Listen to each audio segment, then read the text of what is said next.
আল্লাহ যেন বঙ্গবন্ধুকে ব্যস্তবাসী করেন। ৭ই মার্চ একটা ঐতিহাসিক দিন।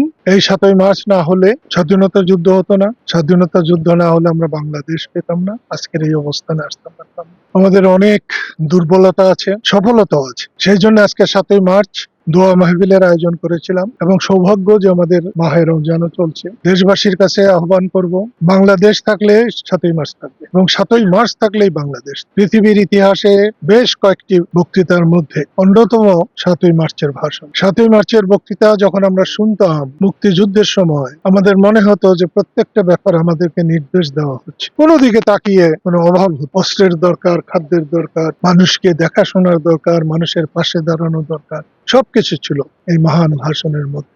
আমার কষ্ট যে আমরা সত্যকে সত্য বলতে পারি না, সবাই নিজে করি, আমরা নিজেরা সবকিছু করতে পারি না। সবার অবদানকে আমরা যদি স্বীকার করতে পারি তবেই সে আমাদের স্বার্থ। আজকের এই মহান দিনে আমি আল্লাহর কাছে প্রার্থনা করব, আল্লাহ যেন বঙ্গবন্ধুকে ব্যস্তবাসী করেন, আমাদের দেশ বাংলাদেশকে রহম এবং বরকত দান করেন। আমিন।